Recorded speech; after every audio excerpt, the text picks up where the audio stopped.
Hello students, class 12th के maths के 6th chapter में आपका स्वागत है, जिसका नाम है एप्लीकेशन ऑफ डेरिवेटिव्स। आज की वीडियो में हम लोग एप्लीकेशन ऑफ डेरिवेटिव्स का एनसीईआरटी का फर्स्ट एक्सरसाइज सॉल्व करेंगे। तो चलिए शुरू करते हैं।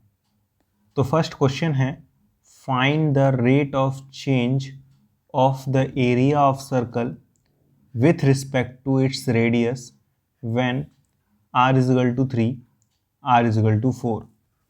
तो हमें रेट ऑफ चेंज निकालना है किसका? एरिया का। और किसके रिस्पेक्ट में निकालना है? With respect to radius. कैसे निकालते हैं मैं वो आपको बता रहा हूँ।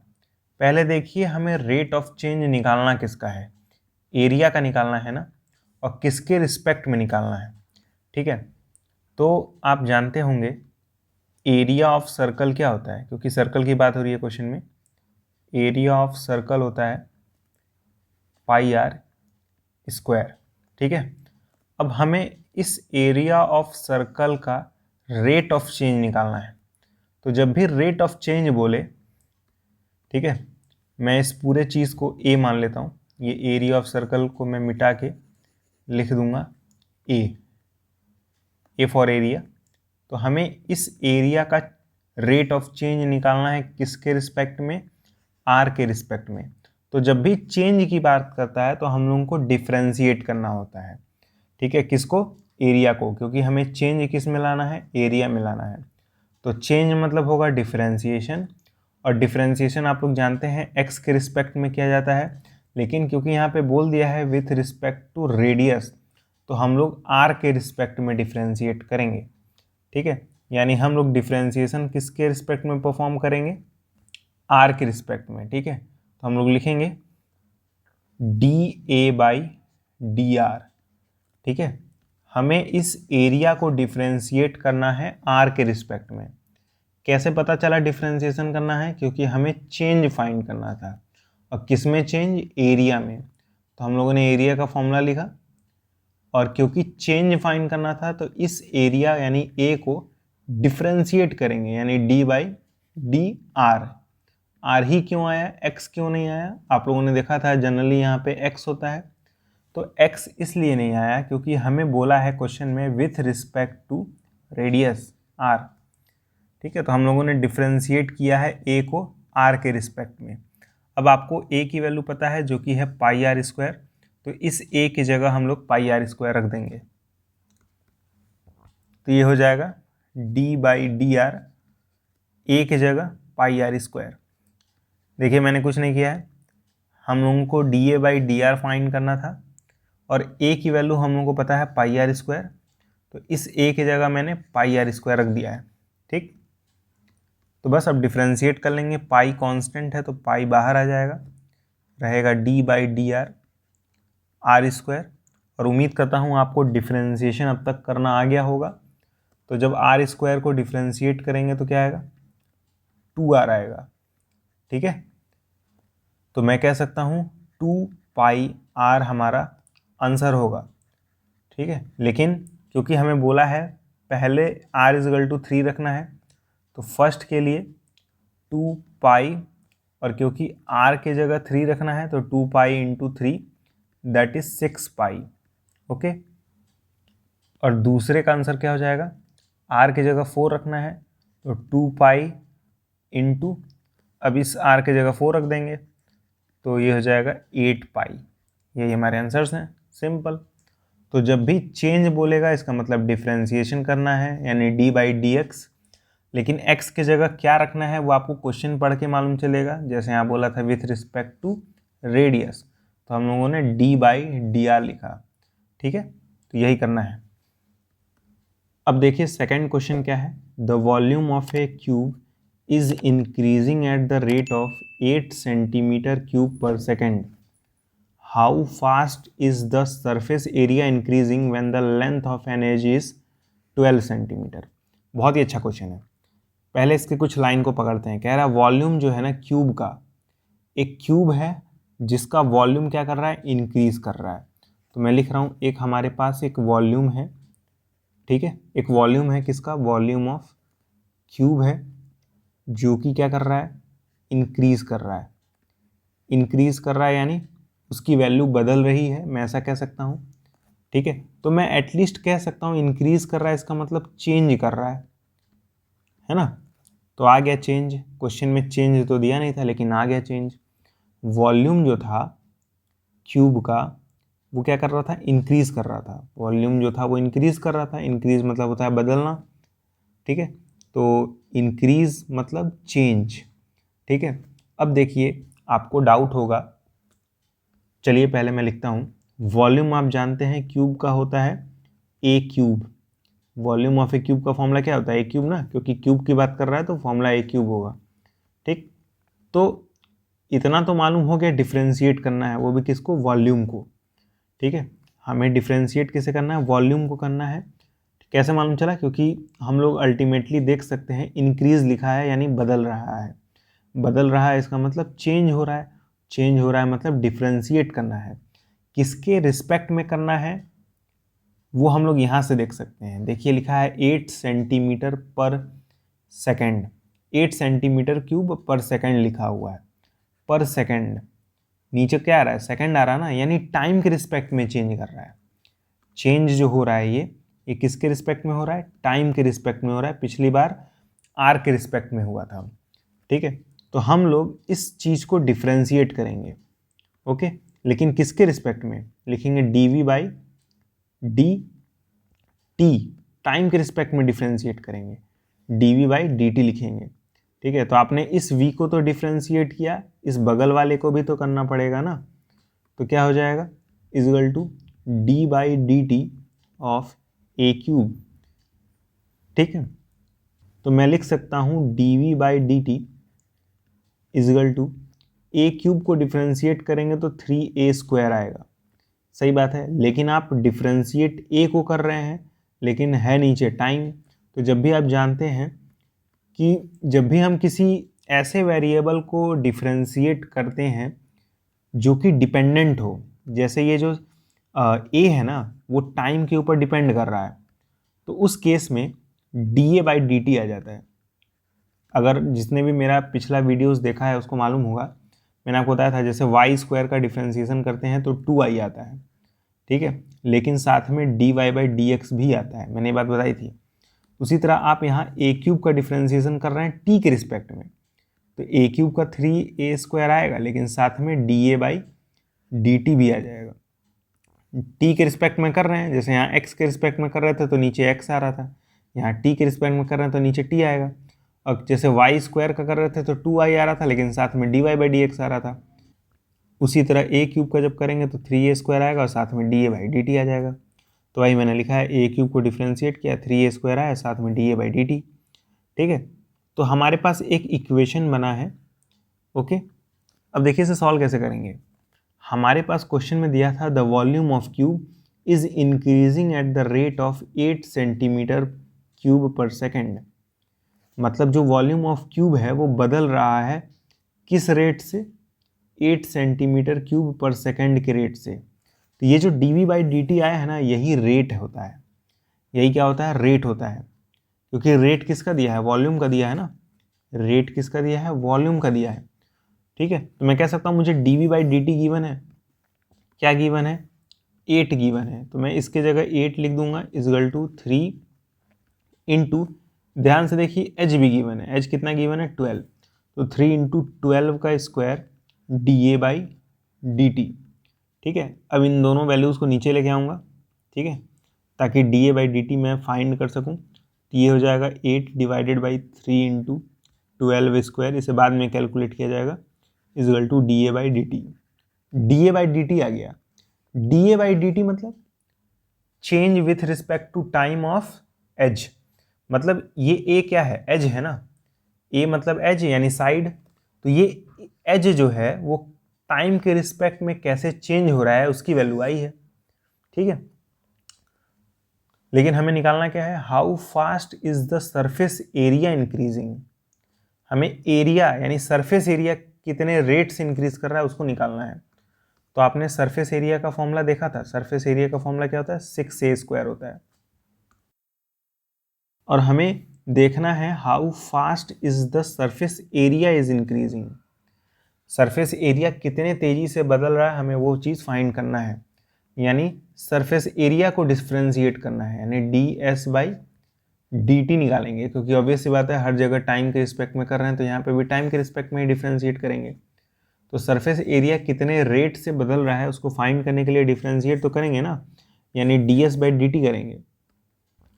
तो इधर भी डिफ्रेंशिएट करना पड़ेगा, यानी d/dt ऑफ 6a स्क्वायर। तो 6 तो कांस्टेंट है, a स्क्वायर का करेंगे तो क्या आएगा 2a आएगा, लेकिन क्योंकि a का कर रहे हैं तो साथ में da/dt भी आएगा, है ना। तो आपने da/dt की वैल्यू निकाल रखी है ऑलरेडी, तो 6 × 2, a की वैल्यू 12 है तो 2 × 12 इंटू da/dt की आपने वैल्यू निकाली थी, ये रही 8/3 इंटू 12 स्क्वायर। ठीक है, इसे सॉल्व कर लीजिएगा, ये 12 से ये 12 कट जाएगा, एक और है 12 तो ये 6 और 2 से कट जाएगा, तो आएगा 8/3 सेंटीमीटर स्क्वायर पर सेकेंड। ठीक है, तो ये हो गया ds/dt, मतलब कितने तेजी से सरफेस एरिया चेंज कर रहा है। तो चेंज मतलब डिफ्रेंशिएट करना, किसके रिस्पेक्ट में करना है वो आपको क्वेश्चन पढ़ के समझ में आएगा हमेशा।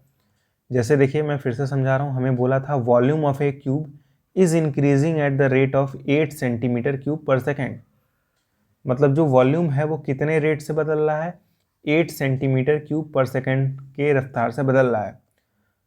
यानी हमें dv/dt पहले से ही दे दिया था, तो पहले v = ये लिखेंगे ही, फिर डिफ्रेंशिएट करेंगे तो ये आएगा डिफ्रेंशिएट करने पर।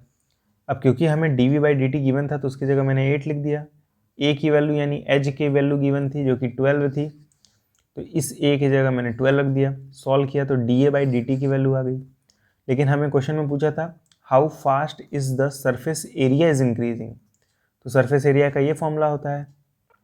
अब सरफेस एरिया इंक्रीज करेगा तो चेंज तो होगा ही ना, चेंज होगा तो वो फाइंड करने के लिए हम लोग डिफ्रेंशिएट करेंगे, तो s को मैंने डिफ्रेंशिएट किया, ds/dt आया, इधर करेंगे तो ये आएगा, डिफ्रेंशिएट करने पे वैल्यू पुट कर देंगे, आंसर आ जाएगा।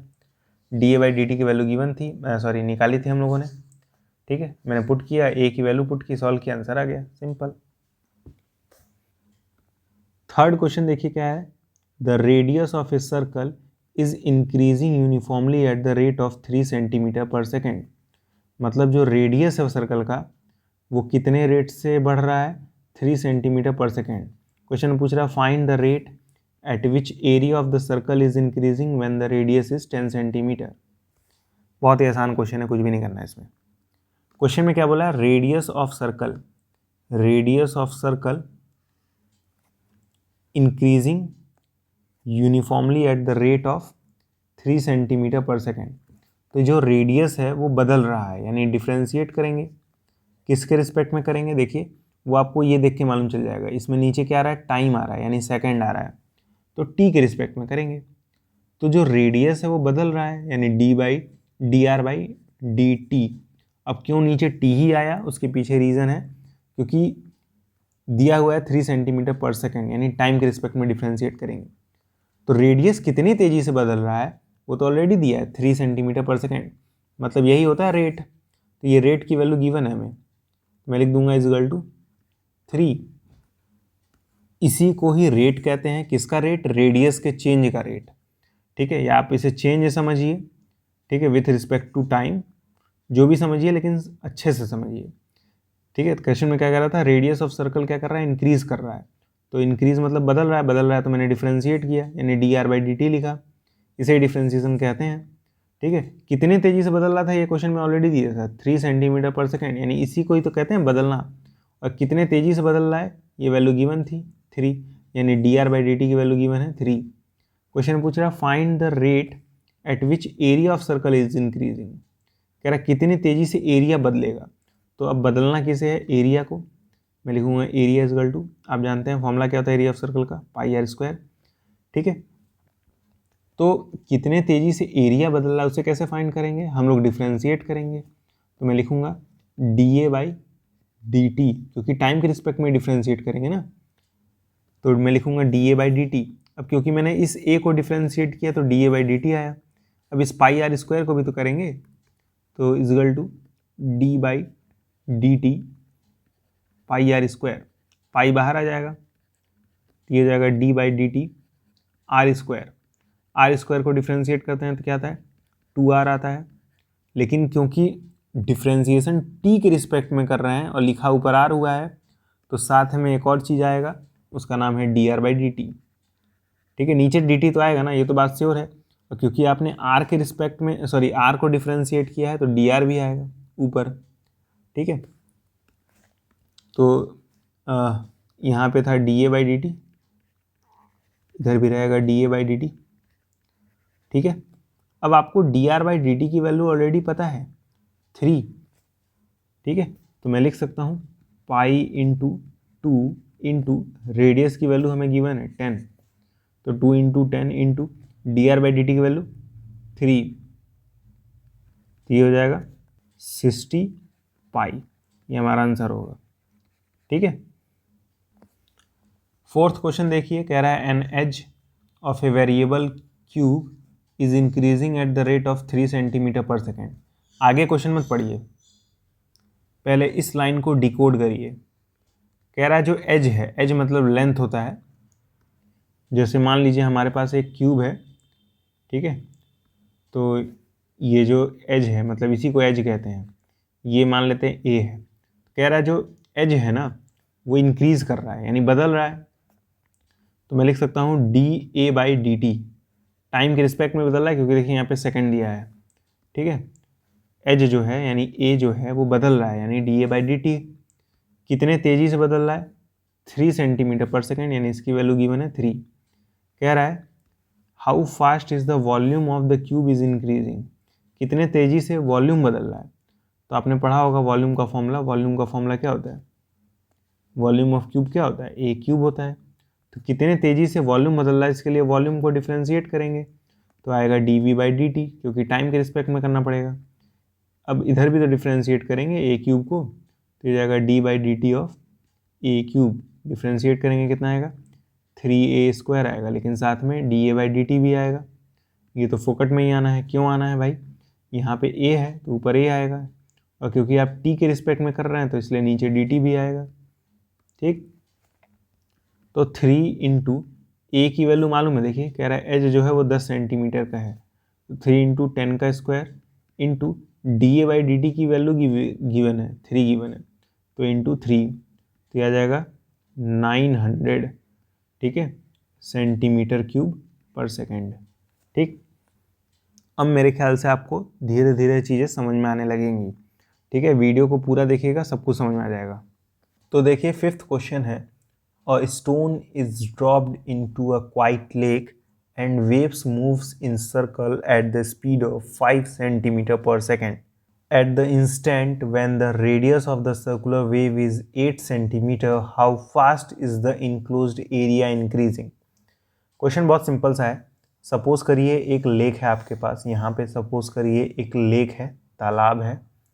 इस तालाब में आपने एक पत्थर फेंका, पत्थर फेंकेंगे तो वेव्स ओरिजिनेट होंगे, वेव्स बनना शुरू होंगे। तो मान लेते हैं ये है पहला वेव।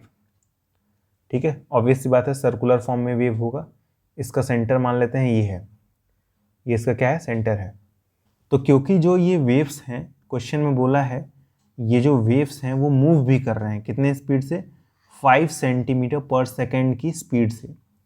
मतलब कुछ देर बाद ये वेव्स जो हैं वो आगे बढ़ जाएंगी और यहाँ तक पहुँच जाएंगी, है ना। ये सर्कुलर फॉर्म में होंगी, एग्जैक्ट सर्कल नहीं बना है। ठीक है, क्वेश्चन में क्या बोला है कि ये जो वेव्स हैं वो कितनी स्पीड से मूव कर रही हैं, 5 सेंटीमीटर पर सेकेंड से। ठीक है, मतलब पहले वेव यहाँ थी तो कुछ देर बाद आगे बढ़ जाएगी। तो मैं ऐसा कह सकता हूँ इस वेव का जो रेडियस है वो बदल रहा है, एरिया तो बदल ही रहा है, रेडियस सबसे पहले बदल रहा है ना। पहले रेडियस इतना था, फिर बाद में इतना हो गया। मैं आपसे ये पूछ रहा हूँ कितनी स्पीड से रेडियस बदल रहा है, ये बता दीजिए। तो मैं कह सकता हूँ, या आप ध्यान से नोटिस करिए, इतने स्पीड से रेडियस बदल रहा है, क्योंकि ये जो वेव्स है पहले यहाँ थी, कुछ देर बाद यहाँ पहुँच जाएगी, है ना। क्यों, क्योंकि इसकी स्पीड इतनी है। ठीक है, तो ऐसा मैं कह सकता हूँ पहले रेडियस इतना था, तो जैसे ही वेव यहाँ पहुँचेगी तो रेडियस इतना हो जाएगा। तो कितनी स्पीड से बदल रहा है, रेडियस इतनी ही स्पीड से बदल रहा है ना। तो बदलाव किस में हो रहा है, रेडियस में हो रहा है, यानी डिफ्रेंशिएट करेंगे रेडियस को D R by D T. Time के रिस्पेक्ट में ही क्यों डिफ्रेंशिएट करेंगे, क्योंकि देखिए दिया है 5 सेंटीमीटर पर सेकेंड, यानी सेकेंड मतलब टाइम। तो रेडियस बदल रहा है कि नहीं बदल रहा है, एरिया तो बदल ही रहा है, रेडियस सबसे पहले बदलेगा ना। ठीक है, ये जो है ये क्या दिया है, कितने स्पीड से रेडियस बदल रहा है, एरिया थोड़ी नहीं दिया कितने स्पीड से एरिया बदल रहा है। एरिया देता तो यहाँ सेंटीमीटर स्क्वायर आता ना, सही बात है कि नहीं, क्योंकि सिर्फ सेंटीमीटर दिया है तो इसका मतलब ये है कि कितने स्पीड से रेडियस बदल रहा है। ठीक है, वो वो बोल रहा था कि जो वेव्स हैं वो कितनी स्पीड से मूव कर रही हैं, इतनी स्पीड से मूव कर रही हैं, लेकिन वो इनडायरेक्टली आपसे ये कहना चाहता है कि ये जो वेव है उसका रेडियस कितनी स्पीड से मूव कर रहा है या कितनी स्पीड से बदल रहा है, तो वो ये स्पीड होगी, यानी D R by D t, यानी रेडियस कितनी स्पीड से बदल रहा है, इसकी वैल्यू हमें गिवन है 5। ठीक है, एरिया का बदलाव का स्पीड नहीं दिया है, क्योंकि एरिया दिया होता तो यहाँ सेंटीमीटर स्क्वायर आता ना।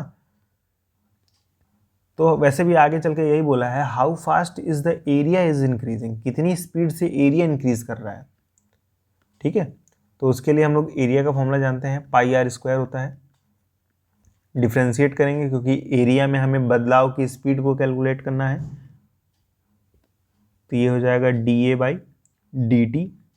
डिफ्रेंशिएट करेंगे आर एच एस साइड में भी करेंगे तो d by D t pi r square. ठीक है, तो पाई बाहर आ जाएगा, d by D t r square. Okay, तो ये हो जाएगा पाई आर स्क्वायर को डिफ्रेंशिएट करेंगे 2r आएगा और साथ में D R by D T भी आएगा। ठीक है, क्वेश्चन में बोला है कि रेडियस जब 8 सेंटीमीटर का होगा तब हमें ये सब फाइंड करना है। तो पाई पहले इधर लिख लीजिए d a by D t, pi into r की वैल्यू कितनी है 8 है ना, तो pi into 2 into 8 into d are by D T की वैल्यू कितनी गिवन है 5, तो यह आ जाएगा 80 pi centimetre square per second. इतनी स्पीड से एरिया बदलेगा। अब देखिए सेंटीमीटर स्क्वायर आ रहा है, इसका मतलब एरिया बदल रहा है। ठीक है, तो देखिए इस क्वेश्चन में कुछ था नहीं, इतना तो पता था कि वेव्स आगे बढ़ेंगे तो उनका एरिया बदलेगा, यानी हमें एरिया को तो समहाउ डिफ्रेंशिएट करना ही पड़ेगा। लेकिन आपको कैच ये करना था, क्योंकि क्वेश्चन में बोला था वेव्स मूव कर रही हैं इतनी स्पीड से, तो आपको लगेगा कि ये वेव्स का स्पीड गिवन है। एक्चुअली वेव का स्पीड नहीं गिवन है, गिवन ये है कि रेडियस उस वेव का कितनी तेज़ी से बदल रहा है। ठीक है, यही आपको ध्यान देना था, और कुछ है नहीं क्वेश्चन में, उसका सॉल्व हो जाएगा। तो देखिए 6th क्वेश्चन है, the radius of circle is increasing at the rate of 0.7 centimetre per second. Radius क्या कर रहा है, इंक्रीज कर रहा है, यानी रेडियस बदल रहा है। तो मुझे रेडियस को डिफ्रेंशिएट करना होगा, D R by D t आएगा, क्योंकि हमें दिया है पर सेकेंड बदल रहा है। तो हमें क्या दिया है, रेडियस कितनी स्पीड से बदल रहा है, तो 0.7 से बदल रहा है, यानी D R by D T की वैल्यू क्या गिवन है 0.7। आगे क्वेश्चन में बोला है what is the rate of increase of its circumference, यानी सरकमफ्रेंस कितनी स्पीड से बदल रहा है। तो सरकमफ्रेंस का फॉर्मूला क्या होता है, सर्कल के सरकमफ्रेंस का फॉर्मूला होता है 2 पाई आर। तो क्योंकि हमें देखना है सरकमफ्रेंस कितनी स्पीड से बदल रहा है, तो डिफ्रेंशिएट करना पड़ेगा। तो सी को डिफ्रेंशिएट करेंगे किसके रिस्पेक्ट में, ऑब्वियस सी बात है टाइम के रिस्पेक्ट में। तो इधर वाले चीज़ को भी डिफ्रेंशिएट करना पड़ेगा, यानी डी बाई डी टी किसके रिस्पेक्ट में, टाइम के रिस्पेक्ट में, किसको 2 पाई आर को। तो 2 और पाई तो कांस्टेंट है, तो ये 2 पाई बाहर आ जाएंगे। आर को डिफ्रेंशिएट करेंगे तो 1 आएगा, लेकिन आप आर को डिफ्रेंशिएट कर रहे हैं किसके रिस्पेक्ट में, टी के रिस्पेक्ट में, तो साथ में D R by D T भी आएगा। ठीक है, 2 pi D are by D T की वैल्यू आपको गिवन है 0.7, तो 2 पाई 0.7। ठीक है, 2 पाई मल्टीप्लाई बाई 0.7, इसे आप कैलकुलेट खुद से कर सकते हैं। आपका आंसर आएगा 1.4 पाई सेंटीमीटर पर सेकेंड। ठीक है, ये सरकमफ्रेंस का रेट आ जाएगा, या हमें मालूम चल जाएगा सरकमफ्रेंस कितनी स्पीड से बदलेगा। ठीक है, अब देखिए 7th क्वेश्चन कह रहा है the length x of a rectangle is decreasing eight the rate of 5 centimetre पर minute and the width y is increasing at the rate of 4 centimetre पर मिनट। कह रहा है when x is equal to 8 y is equal to 6 find the rate of change of parameter, और दूसरा area of the rectangle. बड़ा अच्छा question है, ये इंपॉर्टेंट भी है, मैं आपको बता दे रहा हूँ ये क्वेश्चन काफ़ी इंपॉर्टेंट है। क्वेश्चन में बोला है एक रेक्टेंगल है, इस रेक्टेंगल का जो लेंथ है वो x है और विड्थ जो है y है। कह रहा है जो लेंथ है, ये जो लेंथ है वो क्या कर रहा है, डिक्रीज कर रहा है, यानी बदल रहा है। डिक्रीज मतलब घटना होता है, तो घटेगा तो बदलेगा ना। तो लेंथ यानी x, लेंथ जो है यानी x ये बदल रहा है, तो डिफ्रेंशिएट करेंगे dx/d।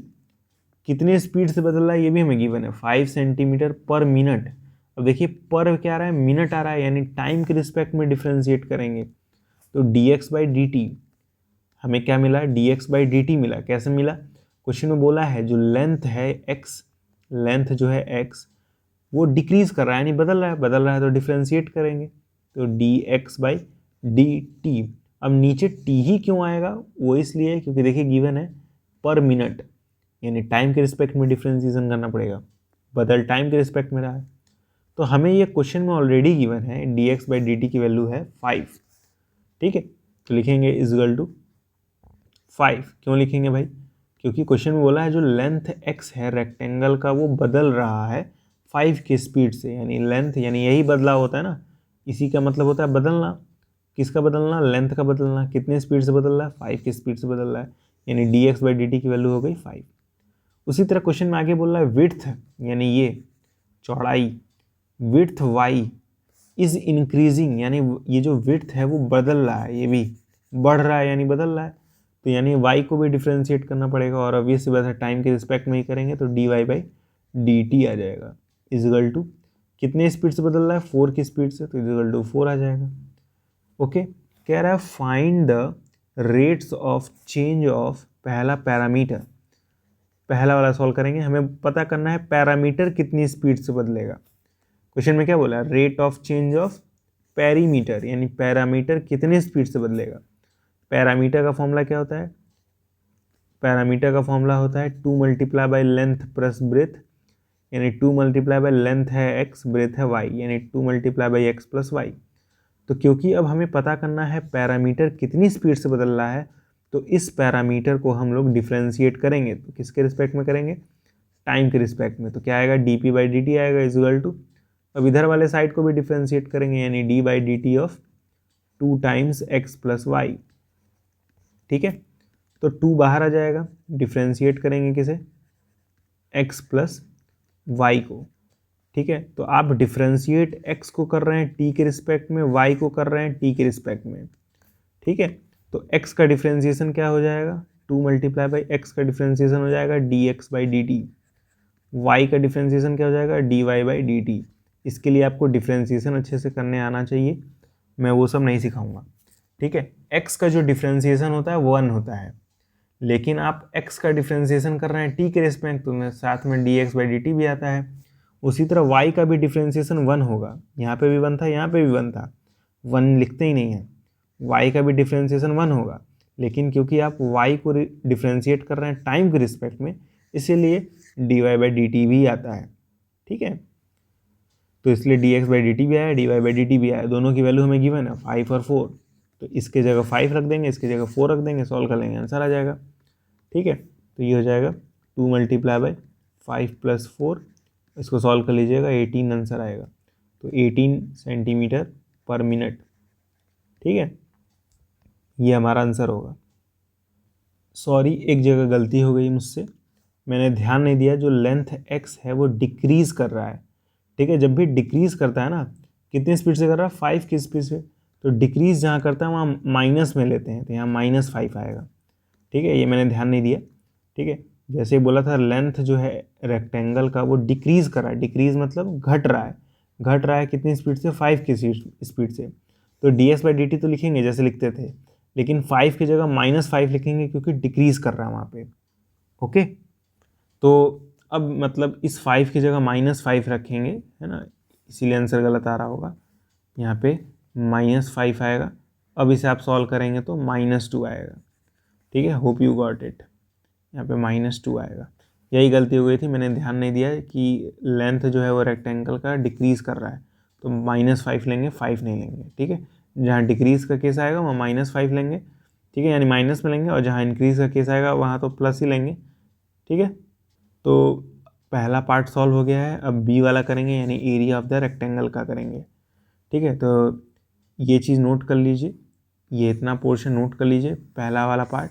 सेकेंड पार्ट में सॉल्व कराने जा रहा हूँ। अब नेक्स्ट बोला है एरिया ऑफ द रेक्टेंगल कितनी स्पीड से इंक्रीज या डिक्रीज करेगा। तो फिर से वही तरीका, हम लोग लिखेंगे एरिया इज इक्वल टू, क्या होता है area, length multiply by breath. Length कितना है x, ब्रेथ कितना है y, तो x मल्टीप्लाई बाय y।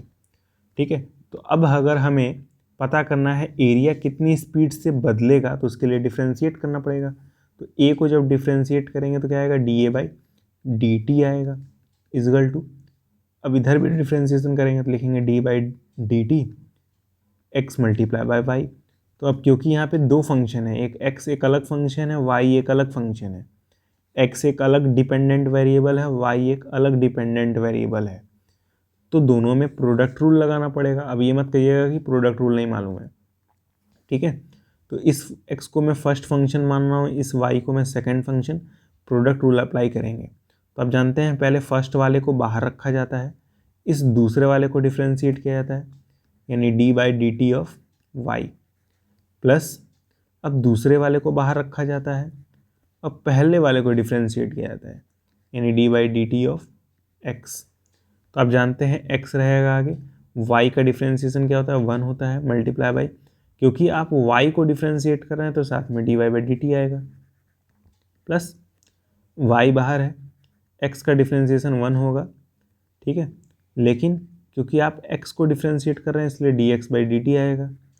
ठीक है, तो अब हम लोग वैल्यू पुट कर देंगे, x multiply by 1 multiply by dy/dt की वैल्यू क्या थी, 4 थी, तो 4 प्लस y की value y into 1 into dx/dt की वैल्यू हमें पता है -5, तो इंटू -5। अच्छा, हमें गिवन है x की वैल्यू 8, मतलब इस x की जगह हम लोग 8 रख देंगे। इसे मैं मिटा रहा हूँ, यहाँ पे हम लोग क्या लिख देंगे, 8 लिख देंगे।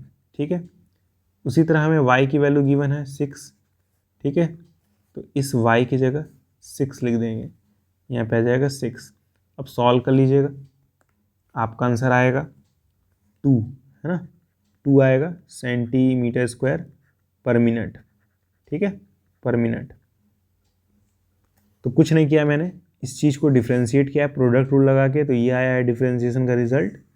अब ये मत पूछेगा y का डिफ्रेंशिएशन 1 कैसे होता है और क्यों dy/dt आता है। ठीक है, ये सब हम लोग ऑलरेडी बहुत ही पहले डिस्कस कर चुके हैं, जब मैं आपको कॉन्टिन्यूटी एंड डिफरेंशिएबिलिटी चैप्टर पढ़ा रहा था तब। उम्मीद करता हूँ आपने वो सब देखा होगा, तभी आप इस वीडियो को देख रहे होंगे। ठीक है, बिना डिफ्रेंशिएशन के तो ये चैप्टर ही नहीं समझ में आएगा। तो दोनों पार्ट सॉल्व हो गए, अब हम लोग क्वेश्चन नंबर 8 सॉल्व करेंगे, नोट कर लीजिए तब तक। अब देखिए क्वेश्चन नंबर 8 है, a balloon which always remains spherical on inflation is being inflated by a pumping in 900 cubic centimeters of gas per second. Find the rate at which the radius of the balloon increases when the radius is 15 centimeter. Suppose करिए आपके पास एक balloon है, उसको आप फुला रहे हैं, तो कह रहा है मतलब जब आप उसे फुला रहे हैं तो कितनी स्पीड से वॉल्यूम चेंज हो रहा है, 900 क्यूबिक सेंटीमीटर ऑफ गैस पर सेकेंड, इतने स्पीड से वो इन्फ्लेट हो रहा है। ठीक है, यानी बदल इस बार वॉल्यूम रहा है। ठीक है, तो आपको पता करना है कितनी स्पीड से रेडियस बदलेगा। आप ही सोचिए, जब ये बलून है ये बड़ा होगा इन्फ्लेट होके, तो उसका रेडियस भी तो बदलेगा। ठीक है, रेडियस भी तो बदलेगा अगर वॉल्यूम बदल रहा है तो वही चीज़ है। तो मैं ऐसा कह सकता हूँ, वॉल्यूम का फॉर्मूला क्या होता है, स्फेयर के वॉल्यूम का फॉर्मूला क्या होता है, क्योंकि जो शेप है वो स्फेरिकल है, फॉर्मूला होता है 4/3 πr3। ये सब फॉर्मूला भूल गए होंगे, मुझे मालूम है।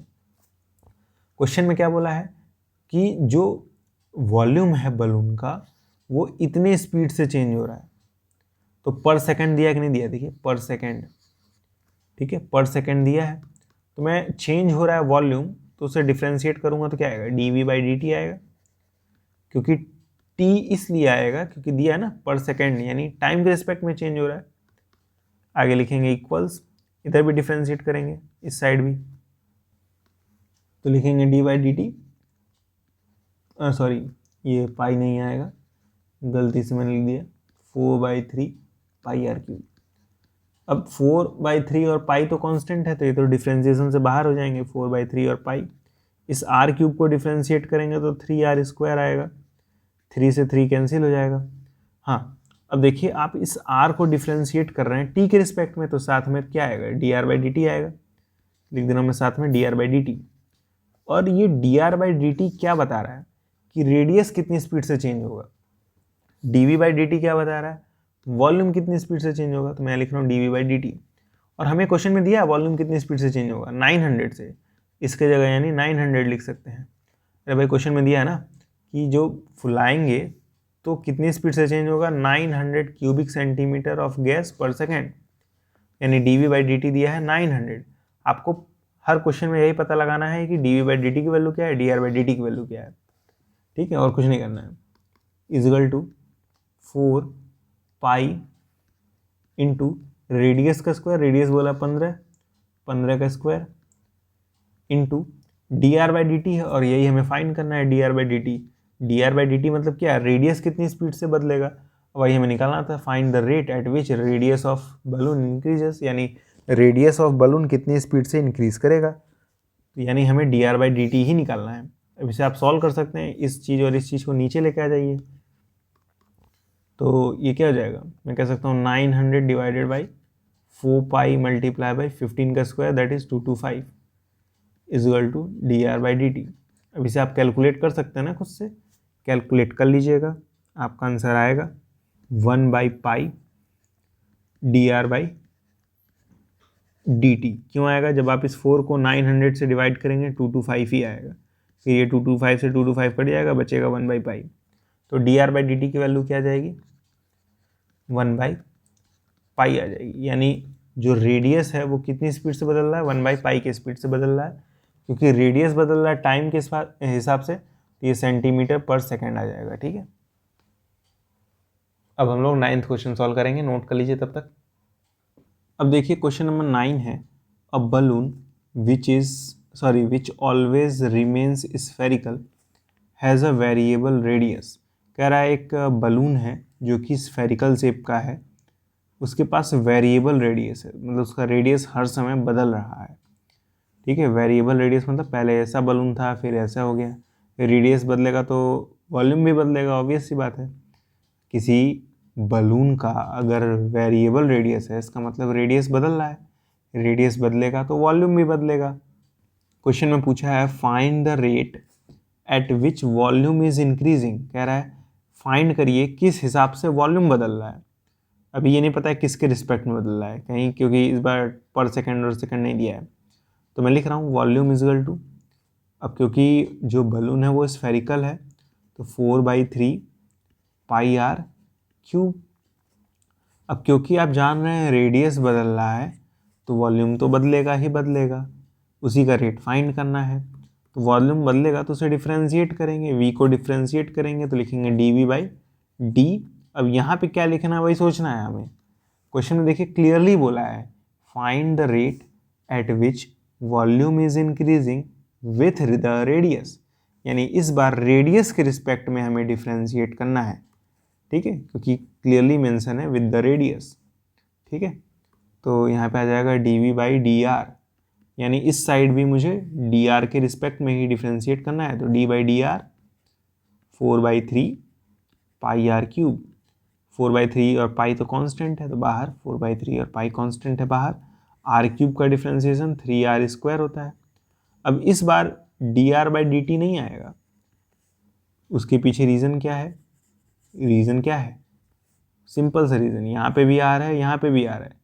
इससे पहले क्या होता था, यहाँ कोई और वेरिएबल होता था, यहाँ कोई और वेरिएबल होता था, इसीलिए एक्स्ट्रा में dr/dt आता था, कभी dx/dt आता था, कभी dy/dt आता था, लेकिन यहाँ पे भी आ रहा है, यहाँ पे भी आ रहा है, तो ऐसा कुछ नहीं आएगा। ठीक है, अब बस रेडियस की वैल्यू जो कि 10 गिवन है पुट कर देंगे, आंसर आ जाएगा 4/3 पाई इंटू 3 इंटू 10 का स्क्वायर, 3 से 3 कटेगा, हमारा आंसर आएगा 400 पाई स्क्वायर सेंटीमीटर क्यूब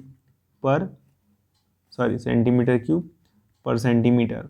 ठीक है, या फिर सेंटीमीटर स्क्वायर भी लिख सकते हैं, और क्या। अब देखिए क्वेश्चन नंबर 10 है, a ladder 5 metre long is leaning against a wall. मतलब सपोज करिए एक वॉल है इस तरह, इसके अगेंस्ट एक लैडर इस तरह लगाया गया है। कह रहा है the bottom of the ladder is pulled along the ground away from the wall at the rate of 2 centimeter per second. How fast is the height of the wall decreasing when the foot of the ladder is 4 meter away from the wall?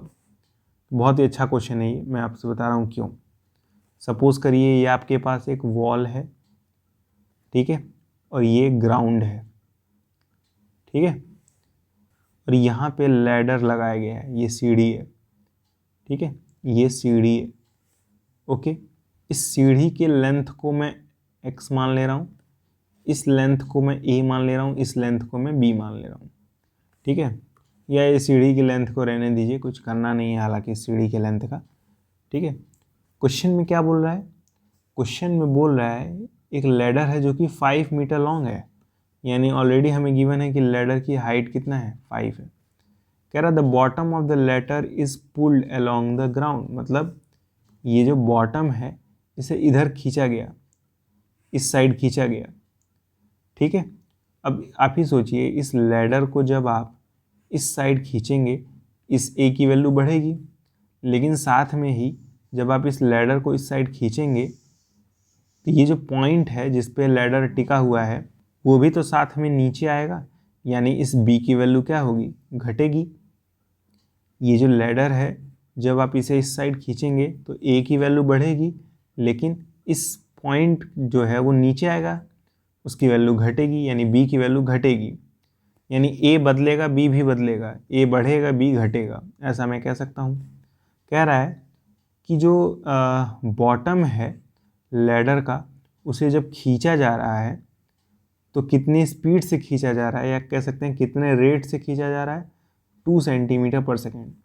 यानी जब आप इस side पुल कर रहे हैं तो ये जो a की वैल्यू है यही बदलेगी खींचते समय। कह रहा है 2 सेंटीमीटर पर सेकेंड की स्पीड से बदल रही है।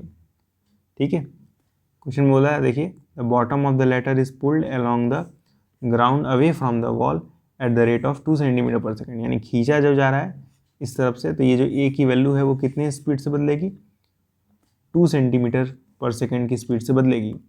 तो बदल कौन रहा है, एक बात बताइए, a बदल रहा है ना, तो लिखेंगे dA/dt। अब ये मत पूछिएगा नीचे t क्यों आएगा, इसे मैं मिटा रहा हूँ, पहले लिख रहा हूँ dA/dt, और इसकी वैल्यू कितनी गिवन है, 2 गिवन है।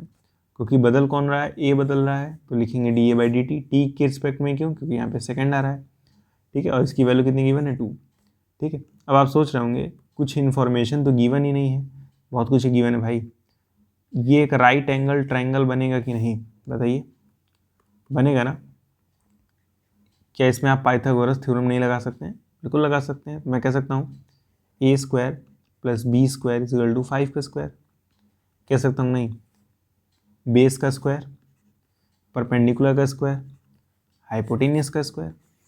ठीक है, अब वो अलग की बात है, ये 5 का स्क्वायर 25 आ जाएगा, तो एक इक्वेशन तो बन तो गया।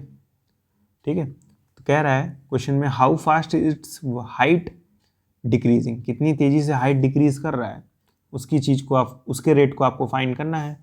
कब, जब लैडर जो है वो 4 मीटर अवे होगा दूर, मतलब जब ये लैडर वॉल से 4 मीटर की दूरी पर होगा तब हाइट कितनी स्पीड से घट रहा होगा। ठीक है, तो इस इक्वेशन को डिफ्रेंशिएट करेंगे हम लोग, क्योंकि ये जो b है ना, ये जो b है वही तो हाइट है।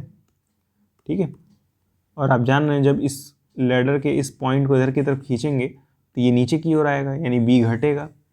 ठीक है, तो इस इक्वेशन को डिफ्रेंशिएट करिए t के रिस्पेक्ट में, ऑब्वियस सी बात है, तो मैं लिखूँगा d/dt a² + b² = 25 का भी डिफ्रेंशिएशन करना पड़ेगा, ठीक है। तो ये हो जाएगा ए स्क्वायर का डिफ्रेंशिएशन करेंगे 2a आएगा, लेकिन क्योंकि आप a का डिफ्रेंशिएशन कर रहे हैं तो साथ में da/dt आएगा, प्लस बी स्क्वायर का डिफ्रेंशिएशन 2b आएगा, क्योंकि आप b का डिफ्रेंशिएशन कर रहे हैं तो साथ में dv/dt आएगा, इजल टू 25 एक कांस्टेंट है, इसका डिफ्रेंशिएशन 0। तो 2a की वैल्यू ध्यान से देखिए, हमें 4 गिवन है, ठीक है। तो 2 × 4 हो जाएगा। और आप ही सोचिए, जब जैसे रुक जाइए, 2a की वैल्यू 4, da/dt की वैल्यू देखिए वो भी 2 है, इंटू 2 प्लस 2 इंटू, अब b की वैल्यू नहीं पता है ना, यानी हाइट हमें नहीं पता है। पता है क्वेश्चन में क्या बोला है, जब 4 मीटर की दूरी पे होगा, मतलब यहाँ पे 4 है, ठीक है, तो आप पाइथागोरस थ्योरम लगा के b की वैल्यू भी निकाल सकते हैं, ठीक है। वो कितनी हो जाएगी, 3 हो जाएगी ना, यहाँ पे 3 हो जाएगा, यानी 2 × 3। समझ आ रहा है कि नहीं? अरे भाई ये 5 गिवन ही है, कह रहा है जब लैडर 4 मीटर दूर होगा, यानी ये 4 है, तो हाइट कितनी होगी, फिर 3 होगी पाइथागोरस थ्योरम से, ठीक है। वैसे भी ट्रिपलेट है 3 4 5, पाइथागोरस थ्योरम से निकाल लीजिएगा, ये जो आएगा हाइट वो 3 मीटर का आएगा, ठीक है। वो मैं आपके भरोसे छोड़ रहा हूँ। तो 2 × b की जगह 3, जैसे ये 4 था ना, ये a की वैल्यू गिवन थी 4, तो पाइथागोरस थ्योरम इस्तेमाल करके मैंने b की वैल्यू निकाल लिया, 3 आया, ठीक है। dv/dt निकालना है, dv/dt हमें निकालना है, यही चीज़ क्यों निकालना भाई, क्योंकि बोला हाइट किस स्पीड से बदल रहा है, तो ये b ही तो हाइट है और बदल रहा है, तो यानी डिफ्रेंशिएट करना पड़ेगा, यानी dv/dt। तो यही dv/dt को फाइंड करना है, कितनी स्पीड से बदल रहा है, ठीक है। तो इंटू dv/dt इजल टू 0, 4 × 2 × 2 क्या आ जाएगा, 16 हो जाएगा, लिख रहा हूँ 16 plus 2 × 3 6 dv/dt equal to what, 0। 16 को उधर भेजिए तो ये जाएगा dv/dt इजल टू -16, और इधर 6 रहेगा, 6 को नीचे भेज दीजिए तो ये नीचे 6 आ जाएगा, और इस 6 को मिटा दीजिए, यानी dv/dt की वैल्यू आ जाएगी, ये आ जाएगा 8/3, वो भी माइनस में इसलिए आ रहा है क्योंकि वैल्यू घट रही है, ये नीचे की तरफ आएगा, यानी b की वैल्यू घटेगी। हालांकि क्वेश्चन में वो यही बोला था हाइट कितनी स्पीड से डिक्रीज कर रहा है, तो कितनी स्पीड से डिक्रीज कर रहा है, 8/3। आंसर क्या होगा, dv/dt की वैल्यू आंसर होगा 8/3, ठीक है, सेंटीमीटर पर सेकेंड। क्या आपको समझ आया? नहीं आया, वापस बता रहा हूँ। क्वेश्चन बोला था एक लैडर है जो कि 5 मीटर लंबा है, मैंने बना दिया एक लैडर जो कि एक वॉल के अगेंस्ट लीन कर रहा है, यानी झुका हुआ है। फिर उसके बाद क्वेश्चन में बोल रहा है इस लैडर के बॉटम को मैं इस साइड खींच रहा हूँ, तो आप ही सोचिए जब इस लैडर के बॉटम को इस साइड खींचेंगे तो ये जो a की वैल्यू है, ये जो a है, ये बढ़ेगा कि नहीं बढ़ेगा, इंक्रीज करेगा। क्वेश्चन बोला कितने रेट से बढ़ेगा, 2 के स्पीड से बढ़ेगा, यानी da/dt 2 हो गया, क्योंकि ये a ही तो बढ़ रहा है, तो da/dt 2 हो गया। कह रहा how fast is the height change, height किस स्पीड से डिक्रीज करेगी। आप ही सोचिए जब इस चीज़ को इधर की तरफ खींचेंगे तो हाइट तो बदलेगी, कितनी स्पीड से बदलेगी, तो हमें फाइंड करना था, यानी b को डिफ्रेंशिएशन करके फाइंड करना था, ठीक है। तो हम लोगों ने एक इक्वेशन बनाया पाइथागोरस थ्योरम यूज़ करके, उसे डिफ्रेंशिएट किया तो ये आया, da/dt की वैल्यू हमें पता थी 2, मैंने 2 रखा, a की वैल्यू पता थी 4, इस b की वैल्यू को मैंने पाइथागोरस थ्योरम से निकाल लिया, क्योंकि a की वैल्यू 4 गिवन थी, यानी ये 4 है, ये 5 है, तो b की वैल्यू 3 हो जाएगी, तो b की जगह मैंने 3 रखा, dv/dt फाइंड करना था, निकाल लिया, आंसर आ गया, सिंपल। अब देखिए 11th क्वेश्चन है, a particle moves along the curve 6y = x³ + 2, find the point on the curve at which the y coordinate is changing 8 times as fast as x coordinate. बहुत आसान question है। Question में कह रहा है एक particle है जो कि इस कर्व पे मूव कर रहा है, ठीक है। तो हमारे पास इक्वेशन क्या गिवन है, 6y = x³ + 2। क्वेश्चन में एक चीज़ और गिवन है, फाइंड द पॉइंट्स, यानी हमें पॉइंट्स निकालने हैं, मतलब x और y की वैल्यू निकालनी है, on the curve at which y coordinate is changing 8 times as fast as x coordinate, यानी y कोऑर्डिनेट बदल रहा है, यानी dy/dt, x कोऑर्डिनेट भी बदल रहा है, यानी dx/dt। तो कह रहा है जो y कोऑर्डिनेट है वो कितनी स्पीड से बदल रहा है, 8 times as fast as x coordinate, यानी मैं ऐसा कह सकता हूँ dy/dt यही वाई कोऑर्डिनेट चेंज कर रहा है, कह रहा है 8 times as fast as x coordinate, यानी 8 times as fast as x coordinate. X coordinate जिस स्पीड से बढ़ रहा है उसमें 8 गुणा कर दीजिए, उस स्पीड से वाई कोऑर्डिनेट बदल रहा है, यही क्वेश्चन में कहना चाहता है। ठीक है, फिर से समझा रहा हूँ, इस लाइन को बस पढ़िए। फाइंड द पॉइंट्स, यानी हमें पॉइंट निकालने हैं, यानी एक्स और वाई की वैल्यू निकालनी है on the curve at which the Y coordinate is changing, यानी D Y by D T. ठीक है, क्योंकि कुछ मेंशन नहीं है तो ऑब्वियस बात हम लोग टाइम के रिस्पेक्ट में ही चेंज निकालेंगे। कह रहा वाई कोऑर्डिनेट बदल रहा है, तो बदल रहा है यानी डिफ्रेंशिएट करेंगे किसके रिस्पेक्ट में, टाइम के रिस्पेक्ट में। कहीं कुछ बोला नहीं रहा है ना किसके रिस्पेक्ट में डिफ्रेंशिएट करना है या किसके रिस्पेक्ट में चेंज हो रहा है, तो उस केस में टाइम ही ले लिया करिए। तो कह रहा था क्वेश्चन में वाई बदल रहा है, तो ये तो बताया नहीं था किसके रिस्पेक्ट में बदल रहा है, तो मैंने मान लिया टी के रिस्पेक्ट में बदल रहा है, यानी D Y by D t कितना है 8 टाइम्स, यानी 8 मल्टीप्लाई बाई, ठीक है, as fast as x coordinate, यानी एक्स कोऑर्डिनेट जितनी स्पीड से बदल रहा है, यानी एक्स कोऑर्डिनेट जितनी स्पीड से बदल रहा है उसमें 8 मल्टीप्लाई कर देंगे, उस स्पीड से वाई बदल रहा है। यही इतने लाइन का मतलब था। ठीक है, अब इसको आपको एक्सट्रैक्ट करने आना चाहिए। ठीक है, छोटे बच्चे तो है नहीं।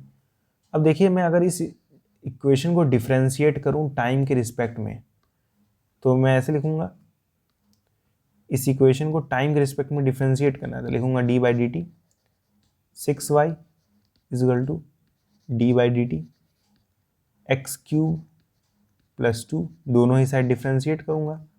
ठीक है, तो 6 का तो होगा नहीं, y का तो 1 होता है, लेकिन क्योंकि आप y का डिफरेंशिएशन t के रिस्पेक्ट में कर रहे हैं तो साथ में dy बाई डी टी आएगा इजल टू एक्स क्यूब का डिफरेंशिएशन 3x स्क्वायर होता है, लेकिन आपने x का डिफरेंशिएशन t के रिस्पेक्ट में किया तो साथ में dx बाई डी टी आएगा। 2 का डिफरेंशिएशन तो 0 होता है तो उसे लिखने की क्या ही जरूरत है।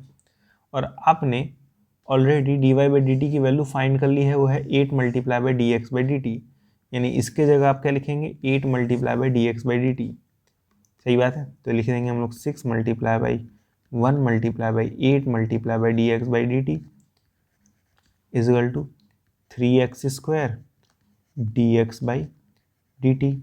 अब आप देख सकते हैं यहाँ पे भी D x by D T है, यहाँ पे भी D x by D T है, कट जाएंगे तुरंत के तुरंत, कट गया। ये क्या बच रहा है 6 into 8 equal to 3x square. ठीक है, तो सॉल्व कर लेंगे हम लोग, यहाँ से एक्स स्क्वायर की वैल्यू आएगी 16, तो x की वैल्यू क्या हो जाएगी +-4, है ना। सही बात है, तो क्योंकि पॉइंट्स फाइंड करने थे यानी x और y की वैल्यू फाइंड करनी थी, तो एक बार मैं x की वैल्यू 4 लूँगा, एक बार x की वैल्यू -4 लूँगा। और आपने देखा था 6y equal to x cube plus 2 था, 6y equal to x cube plus 2 था। अब अगर आप x की वैल्यू रख दें 4, तो y की वैल्यू आप निकाल ही सकते हैं। ठीक है, आपको क्या मिला, x की वैल्यू 4 मिली, तो इस x की जगह अगर आप 4 रख देंगे तो y की वैल्यू आप सॉल्व करके निकालेंगे तो कितना आएगा 11 आएगा। उसी प्रकार इस x इजल टू -4 के लिए भी y की वैल्यू आएगी, वो भी इसी से निकालेंगे 6y equal to x cube plus 2। तो यहाँ से जब आप y की वैल्यू निकालेंगे तो आएगा -31/3, निकाल लीजिएगा, कैलकुलेशन आपके भरोसे है। ठीक है, तो मुझे 2 पॉइंट मिले। क्वेश्चन में वैसे भी बोला था फाइंड द पॉइंट्स, पॉइंट्स बोला था, यानी एक से अधिक पॉइंट है तभी तो पॉइंट्स बोल रहा है। तो एक पॉइंट मेरा आया क्योंकि 4 आया है और 11 आया है, तो ये एक पॉइंट है 4,11, कॉमा दूसरा पॉइंट क्या है -4 और y की वैल्यू -31/3। ठीक है, यही हमारे 2 आंसर्स हैं। ठीक है, समझ आ रहा है कैसे मैंने निकाला है। मुझे एक इक्वेशन गिवन था और हमें गिवन था कि जो y कोऑर्डिनेट है वो चेंज कर रहा है, तो d Y by D t change कर रहा है, तो कितने स्पीड से चेंज कर रहा है 8 टाइम्स, यानी 8 multiply by as fast as x coordinate, यानी जितनी तेज़ी से एक्स कोऑर्डिनेट चेंज कर रहा है, तो 8 multiply by D x by D T. फिर मैंने इस इक्वेशन को डिफरेंशिएट किया तो 6 तो बाहर ही रहेगा, y का 1 हो जाएगा, और क्योंकि आप y का कर रहे हैं तो साथ में d Y by D t आएगा। इधर भी डिफरेंशिएशन करेंगे तो एक्स क्यूब का 3x स्क्वायर, क्योंकि आपने x का डिफरेंशिएशन t के रिस्पेक्ट में किया है तो साथ में dx बाई डी टी आएगा, 2 का तो 0 हो जाता है। D Y by D T की मैंने वैल्यू पुट कर दी 8 multiply by D x by D T, D x by D T से D x by D T cancel, वहाँ से मुझे एक्स स्क्वायर इक्वल टू 16 मिला, एक्स की वैल्यू 2 मिली जो कि है +4 -4, तो एक बार x की वैल्यू 4 ले ली मैंने, एक बार x की वैल्यू -4, वहाँ से y की वैल्यू निकाली, 2 पॉइंट्स मिल गए, आंसर आ गया। अब देखिए 12th क्वेश्चन है, the radius of air bubble is increasing at the rate of 0.5 centimetre per second. Radius बदल रहा है कितने स्पीड से? हाफ से। ठीक है, रेडियस बदल रहा है, रेडियस बदल रहा है तो dr/dt। अब नीचे t ही क्यों आएगा? क्योंकि यहाँ पे पर सेकंड दिया है। ठीक है, कितनी स्पीड से बदल रहा है? हाफ से, यानी 1/2, यानी dr/dt की वैल्यू 1/2 है। कह रहा है at what rate volume of the bubble is increasing. फिर से इतना आसान सवाल, वॉल्यूम ऑफ द बबल यानी 4/3 पाई आर क्यूब, है ना, स्फेरिकल बबल है तभी तो रेडियस दिया है। तो वॉल्यूम कितनी स्पीड से बदल रहा है, तो उसके लिए dv/dt करेंगे, यानी v को डिफ्रेंशिएट करेंगे तो क्या आएगा? dv/dt आएगा। ठीक है, इजगल टू, इधर भी डिफ्रेंशिएशन करेंगे तो 4/3 बाहर, पाई बाहर, आर क्यूब का डिफ्रेंशिएशन 3r² होगा, और साथ में r का करेंगे तो dr/dt आएगा, है ना। अरे भाई 4/3 बाहर ही रहता, पाई भी बाहर रहता है, कांस्टेंट है, आर क्यूब का 3r² होता है, लेकिन साथ में dr/dt आएगा, क्योंकि आप जब डिफ्रेंशिएशन करेंगे तो t के रिस्पेक्ट में करेंगे। ठीक है, थोड़ा सा डायरेक्ट चल रहा हूँ मैं। अब कहा है रेडियस 1 होना चाहिए, 4/3 पाई 3 इंटू r² यानी 1 का स्क्वायर, इंटू dr/dt की वैल्यू क्या है? 1/2 है, इंटू 1/2, 3 से 3 कैंसिल, 2 से ये 4 2 बार में कैंसिल, आंसर सॉल्व करेंगे तो 2 पाई आएगा, 2 पाई सेंटीमीटर क्यूब पर सेकेंड। इस स्पीड से वॉल्यूम चेंज कर रहा है, यानी dv/dt हम लोग ने निकाल लिया है। अब देखिए 13th क्वेश्चन क्या है, a balloon which always remains spherical has a variable diameter. इतने का डायमीटर दिया है, ठीक है, यानी इस बार हमें डायमीटर गिवन है बलून का, जो कि बदल रहा है, वेरिएबल डायमीटर। डायमीटर गिवन कितना है? 3/2, 2x + 1। ठीक है, लेकिन हमें डायमीटर से तो कुछ मतलब रहता नहीं है, रेडियस। रेडियस क्या होता है? डायमीटर का आधा, यानी 3/4 हो जाएगा, 2x + 1। अरे आधा करेंगे तो नीचे 4 आ जाएगा ना 2 की जगह। तो क्वेश्चन में क्या बोला है, एक बलून है जो कि स्फेरिकल है, जिसका डायमीटर बदल रहा है। डायमीटर कितना है? इतना है, तो मैंने लिखा डायमीटर इज टू दिस, ये बदल रहा है, तो रेडियस कितना हो जाएगा? ये हो जाएगा। ओके, कह रहा है find the rate of change of its volume with respect to x. तो वॉल्यूम का चेंज निकालना है, वो भी एक्स के रिस्पेक्ट में। इस बार बता दिया है किसके रिस्पेक्ट में? एक्स के रिस्पेक्ट में। वॉल्यूम क्या होता है? वॉल्यूम होता है 4/3 pi R cube, pi R cube. तो वॉल्यूम का चेंज निकालना है, वॉल्यूम का चेंज यानी डिफ्रेंशिएट करना है वॉल्यूम को, तो dv/dx। क्यों x आएगा? क्योंकि बोला है clearly with respect to x। Okay, तो is equal to 4/3 pi R cube है, आर की वैल्यू हमें पता है ये, है ना, तो आर मतलब 3/4, 2x + 1 और इस पूरे का क्यूब। इसको थोड़ा सा सिंप्लीफाई कर लेंगे, 4/3 पाई 3/4 का क्यूब हो जाएगा, यानी 27/64, और फिर 2x + 1 का क्यूब। ठीक है, 2x + 1 का क्यूब। अभी मैंने इस साइड डिफ्रेंशिएशन नहीं किया है, पहले ये ऐसे ही रहने दीजिए, बाद में डिफ्रेंशिएशन करेंगे। ठीक है, इसको अभी v ही रहने दीजिए। क्या प्रॉब्लम थी? मैंने इधर डिफ्रेंशिएट कर दिया था, इधर नहीं किया था, तो अभी वैले v ही रहने दीजिए, ताकि वैल्यू पुट कर लिया जाए, हल्का सा सिंप्लीफाई कर लिया जाए। ये 3 से 9 बार में कैंसिल होगा, ये 4 से 16 बार में, तो आएगा 9 पाई/16, 2x + 1 का होल क्यूब v। तो v की वैल्यू क्या आई? 9 पाई/16, 2x + 1 का होल क्यूब।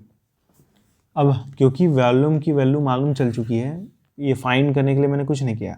वॉल्यूम का फॉर्मूला ये होता है। अब क्योंकि मुझे r की वैल्यू मालूम थी, मैंने इस r की जगह वैल्यू पुट किया, थोड़ा सा सॉल्व किया, ये आया वॉल्यूम। फाइनली ये आया x के रिस्पेक्ट में।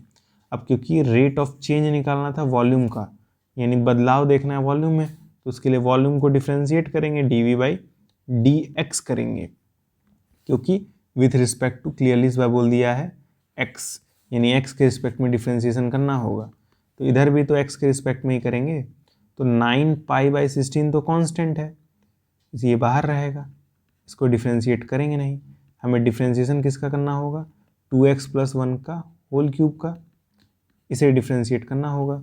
अब इस डिफ्रेंशिएशन को सॉल्व कैसे करेंगे ये हमें सोचना है, लेकिन ये सब सोचने तो नहीं चाहिए कि कैसे डिफ्रेंशिएट करें, क्योंकि ये सब आपने ऑलरेडी पिछले वाले चैप्टर में सीख लिया है।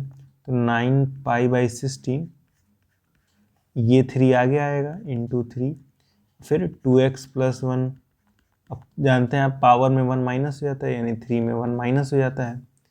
ठीक है, तो आपने कैसे डिफ्रेंशिएट किया, इस पूरे के पूरे को x ही समझा, तो आपने x³ का डिफ्रेंशिएशन किया। x³ का डिफ्रेंशिएशन क्या होता है, ये 3 आगे आता है, फिर 3 में 1 माइनस हो जाता है। अब अंदर तो 2x + 1 था, तो अंदर 2x + 1 ही मैंने रहने दिया। ठीक है, लेकिन आप चेन रूल आपको याद होगा, चेन रूल क्या कहता है, इस अंदर वाले को भी डिफ्रेंशिएट करिए, तो इस अंदर वाले को भी डिफ्रेंशिएट करेंगे तो 2x + 1 का डिफ्रेंशिएशन करेंगे तो d/dx ऑफ 2x + 1। क्या आपको बात समझ में आई? पहले मैंने इस चीज़ को डिफ्रेंशिएट किया, ये 3 आगे आ गया, इस चीज़ को मैंने लिखा 3 - 1 कर दिया, फिर इस अंदर वाले चीज़ यानी 2x + 1 को भी डिफ्रेंशिएट करेंगे। ठीक है, वीडियो को पॉज करिए और कुछ देर के लिए इस पोर्शन को नोट कर लीजिए, जगह कम है, मैं मिटाने जा रहा हूँ। तो अब इसे सॉल्व कर लेंगे। dv/dx = 9π/16, ठीक है, इंटू 3 2x + 1, उसका पावर 3 - 1 है 2 हो जाएगा, 2x को करेंगे डिफ्रेंशिएट, 2 आएगा, 1 का 0 हो जाएगा। ठीक है, सॉल्व कर लेंगे, ये 2 से 8 बार में कैंसिल हो जाएगा, आंसर आएगा 27π/8 2x + 1 का होल स्क्वायर। ठीक है, तो ये हो गया वॉल्यूम का change with respect to x। तो क्या हुआ है सब कुछ अभी तक मैं वापस रिकॉल कर दे रहा हूँ। एक बलून था जो कि एक स्फेरिकल में शेप में है, उसके पास एक वेरिएबल डायमीटर है, इतने लेंथ का डायमीटर दिया है, मैंने रेडियस निकाल लिया आधा करके, फिर मैंने वॉल्यूम निकाल लिया। वॉल्यूम का फॉर्मूला क्या था, 4/3 πr³। r की मैंने वैल्यू पुट कर दी ये, और सॉल्व किया तो वॉल्यूम की वैल्यू ये मिली। ठीक है, रेडियस रहता है ना वॉल्यूम के फॉर्मूले में, तो वॉल्यूम के फॉर्मूले में रेडियस रहता है, रेडियस की वैल्यू ये पुट कर दीजिए, वॉल्यूम ये आ जाएगा। अब क्योंकि क्वेश्चन में बोला था rate of change of volume, इसका मतलब इस वॉल्यूम को डिफ्रेंशिएट करना है, वॉल्यूम को डिफ्रेंशिएट किया ये आया। ठीक है, तो जब वॉल्यूम को डिफ्रेंशिएट करेंगे किसके रिस्पेक्ट में करेंगे, क्वेश्चन में पहले बोला है विथ रिस्पेक्ट टू x, तो x के रिस्पेक्ट में करेंगे। तो जब आप इधर डिफ्रेंशिएशन कर रहे हैं तो इधर भी करना पड़ेगा, 9/16 कांस्टेंट है, बाहर ही रहेगा, इसका डिफ्रेंशिएशन करेंगे तो ये आएगा, लेकिन चेन रूल के हिसाब से इस अंदर वाले का भी करते हैं। ठीक है, ले देखिए ये आएगा डिफ्रेंशिएशन, यही हमारा आंसर हो जाएगा, सिंपल, क्योंकि बोला ही नहीं एक्स की वैल्यू क्या लेनी है, तो पुट करेंगे ही नहीं। तो क्वेश्चन नंबर 14 है, sand is pouring from a pipe at the rate of 12 cm3/s, यानी एक बालू गिराया जा रहा है एक पाइप की मदद से नीचे, उस बालू के गिरने की वजह से the falling sand forms a cone on the ground, यानी उस बालू के गिरने की वजह से एक नीचे एक कोन बन रहा है। ठीक है, in such a way that the height of the cone is always 1/6 of the radius of the base, यानी हाइट जो है वो कोन का वो 1/6 है radius of the base. How fast is the height of the sand cone is increasing when the height is 4 cm। बहुत ही अच्छा क्वेश्चन है।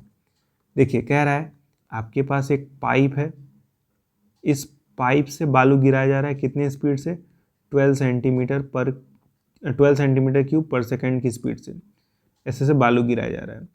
इस बालू के गिरने की वजह से कोन फॉर्म हो रहा है, कोन बन रहा है, कोन बन रहा है, क्या बन रहा है, कोन बन रहा है। तो आप ही सोचिए, इस बालू के गिरने की वजह से कोन बन रहा है, तो कोन एक बैग तो बन नहीं जाएगा, पहले कोन इतना आएगा, फिर इतना आएगा, फिर इतना आएगा, ऐसे से आएगा, यानी धीरे धीरे ना वॉल्यूम जो है वो बढ़ेगा कोन का। पहले कोन तो इतना ही रहा होगा, फिर कुछ देर बाद इतना पहुंचा होगा, फिर कुछ देर बाद इतना, यानी जैसे जैसे ये बालू गिरेगा वैसे वैसे वॉल्यूम जो है कोन का वो बढ़ता चला जाएगा। ठीक है, तो बताया है क्वेश्चन में वॉल्यूम जो है यानी बालू जो है वो किस स्पीड से गिराया जा रहा है, इस स्पीड से। क्या इसी स्पीड से वॉल्यूम नहीं बढ़ेगा, क्योंकि उसी बालू का तो बना है ये सैंड। फिर से सुनिएगा मेरी बात, क्वेश्चन में कह रहा है कि इस पाइप से बालू इतनी स्पीड से गिरा जा रहा है, तो इतने ही स्पीड से कोन बनेगा ना, क्योंकि उसी बालू से तो बन रहा है।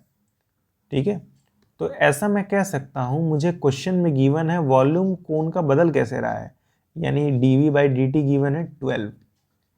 देखिए इनडायरेक्टली वो पाइप का स्पीड दिया है, पाइप में से बालू के गिरने की स्पीड दिया है, लेकिन उसी बालू से तो कोन बनेगा। तो मैं ऐसा कह सकता हूं कोन जब बनेगा तो वॉल्यूम धीरे धीरे बढ़ेगा, यानी वॉल्यूम का चेंज दिया है 12, और चेंज किसके रिस्पेक्ट में दिया है, टाइम के रिस्पेक्ट में, क्योंकि यहाँ पर सेकंड आ रहा है। और वैसे भी देखिए सेंटीमीटर क्यूब लिखा है, तो ऑब्वियस बात है वॉल्यूम की ही जिक्र हो रही होगी इस क्वेश्चन में, है ना।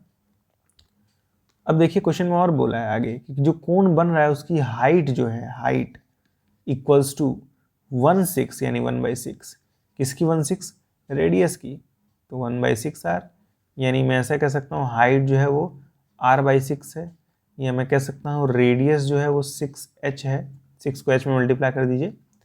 वॉल्यूम का फॉर्मूला क्या होता है कोन का, 1/3 पाई r स्क्वायर h।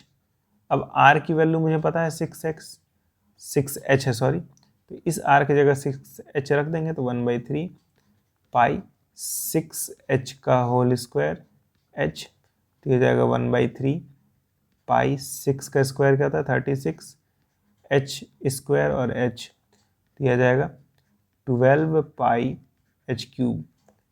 तो वॉल्यूम का वैल्यू क्या हो गया 12 पाई h क्यूब। डिफ्रेंशिएट करेंगे क्योंकि वॉल्यूम बदल रहा है ना, तो वॉल्यूम को डिफ्रेंशिएट करेंगे तो dv/dt आएगा, टाइम के रिस्पेक्ट में ही करेंगे, ऑब्वियस बात है। 12 पाई तो कांस्टेंट है, 12 पाई ही रहेगा।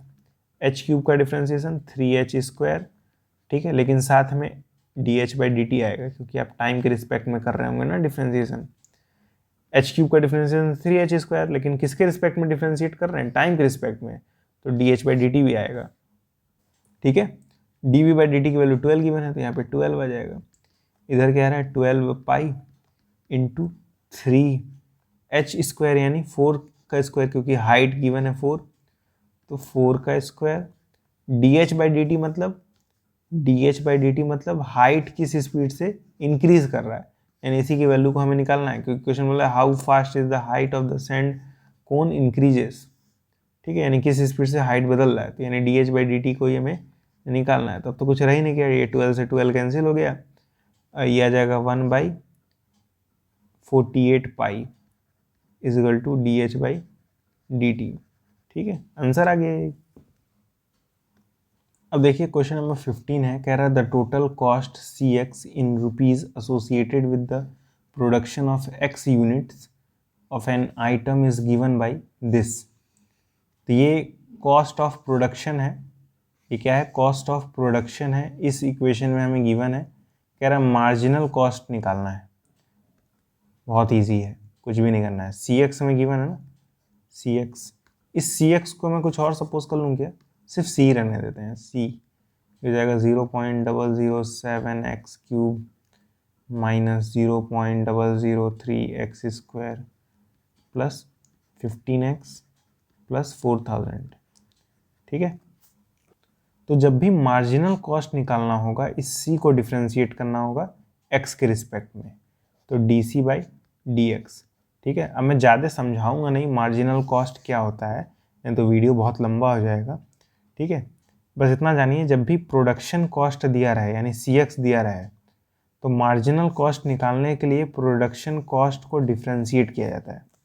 ठीक है, इतनी ही बात याद रखिएगा, इजगल टू, अब देखिए 0.07 तो कांस्टेंट है, 0.007, एक्स क्यूब का डिफ्रेंशिएशन क्या होता है 3x स्क्वायर होता है, माइनस ये 0.003 कांस्टेंट है, एक्स स्क्वायर का डिफ्रेंशिएशन 2x होता है, 15x का डिफ्रेंशिएशन 15 होता है, 4000 कांस्टेंट है, 0 हो जाएगा उसका डिफ्रेंशिएशन। ठीक है, कह रहा है मार्जिनल कॉस्ट तब निकालना है जब 17 यूनिट्स बने हों, यानी x की वैल्यू क्या है, ये इनडायरेक्टली किसकी वैल्यू गिवन है, x की, तो अब x की वैल्यू रख देंगे 0.007 इंटू 3x स्क्वायर मतलब 17 का square minus 0.003 into 2 into 17 plus 15।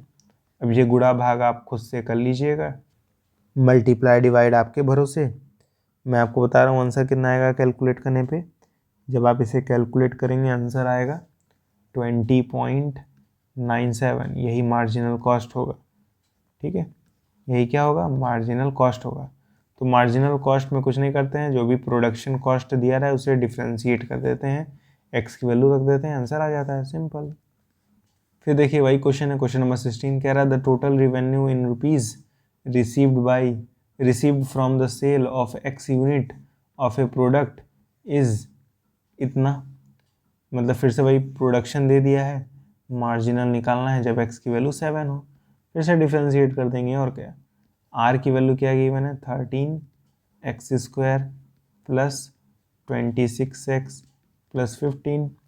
अगर मैं इसे डिफ्रेंशिएट करूँगा यानी dr/dx करूँगा, मुझे मार्जिनल कॉस्ट मिल जाएगा।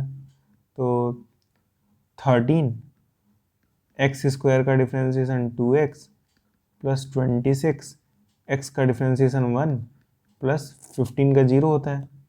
x की वैल्यू रख दीजिए, 13 इंटू 2 इंटू 7 प्लस 26, सॉल्व करेंगे तो कितना आएगा 208, यही हमारा आंसर होगा। कितना सिंपल है। अब चूज द करेक्ट आंसर्स आ गए। क्वेश्चन नंबर 17 है, कह रहा the rate of change of area of a circle with respect to its radius at r equal to 6 is. किसका रेट ऑफ चेंज निकालना है, एरिया का। किसका रेट ऑफ चेंज निकालना है, एरिया का है, सर्कल के एरिया का। तो एरिया क्या होता है, πr² होता है। एरिया को चेंज निकालना है यानी dA/dr होगा, t नहीं होगा, क्योंकि क्वेश्चन बोला है विथ रिस्पेक्ट टू r, यानी r के रिस्पेक्ट में एरिया को डिफ्रेंशिएट करेंगे। तो इजगल टू पाई तो बाहर ही रहेगा, कांस्टेंट है, r² को करेंगे तो क्या आएगा 2r आएगा, और dr/dt नहीं आएगा क्योंकि r के रिस्पेक्ट में ही डिफ्रेंशिएशन कर रहे हैं और इधर भी r ही है। ठीक है, तो r की वैल्यू मुझे 6 लेनी है, तो ये हो जाएगा पाई मल्टीप्लाई बाई 2 इंटू 6, तो ये हो जाएगा 12 पाई। तो ऑप्शन नंबर बी करेक्ट होगा। ठीक है, इजी है ना। फिर से देखिए क्वेश्चन नंबर 18 वही है जो अभी मैंने 2 क्वेश्चन पहले कराया है। क्वेश्चन में बोला है total revenue in rupees received from the sale of x unit of a product is इतना, यानी r हमें गिवन है, r हमें क्या है, गिवन है, कितना गिवन है 3x² प्लस 36x प्लस 5। निकालना क्या है, मार्जिनल। क्या करते हैं, डिफ्रेंशिएट करते हैं, तो dr/dx करेंगे। तो 3x² का डिफ्रेंशिएशन 2x प्लस 36, x का डिफ्रेंशिएशन 1। ठीक है, x की वैल्यू पुट कर देंगे, कितना बोला है 15, तो 3 इंटू 2 इंटू 15 प्लस 36, ये हो जाएगा 90 प्लस 36, ये हो जाएगा 126। तो ऑप्शन नंबर डी करेक्ट हो जाएगा। तो आज टोटल 18 क्वेश्चंस मैंने कराए हैं। वीडियो काफ़ी लंबा होगा मुझे मालूम है, तो अगर आपने 18 के 18 क्वेश्चंस को अच्छे से देखा है, समझा है, तो फिर आपको एग्ज़ाम में कोई प्रॉब्लम नहीं होगी। 2-3 बार और प्रैक्टिस कर लीजिएगा इसी वीडियो को देखकर। ठीक है, आप क्लास 12th की प्लेलिस्ट को भी सेव कर सकते हैं।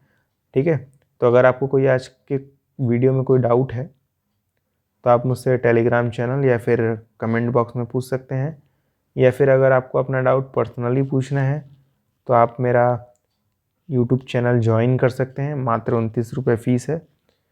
जैसे ही आप ज्वाइन करेंगे वैसे ही मैं आपको व्हाट्सअप नंबर दूंगा, उस व्हाट्सअप नंबर पे आप अपने डाउट्स पर्सनली पूछ पाएंगे, क्योंकि टेलीग्राम पे बहुत लोग डाउट पूछते रहते हैं और ये पॉसिबल नहीं हो पाता है कि सबका जवाब दिया जाए। ठीक है, क्योंकि चैनल कम ही लोग ज्वाइन कर रहे हैं, तो ज्वाइन करेंगे तो फिर डाउट आपको पूछना काफ़ी आसान पड़ेगा। ठीक है, तो आज के वीडियो में इतना ही, मिलते हैं अगली वीडियो में, तब तक के लिए गुड बाय।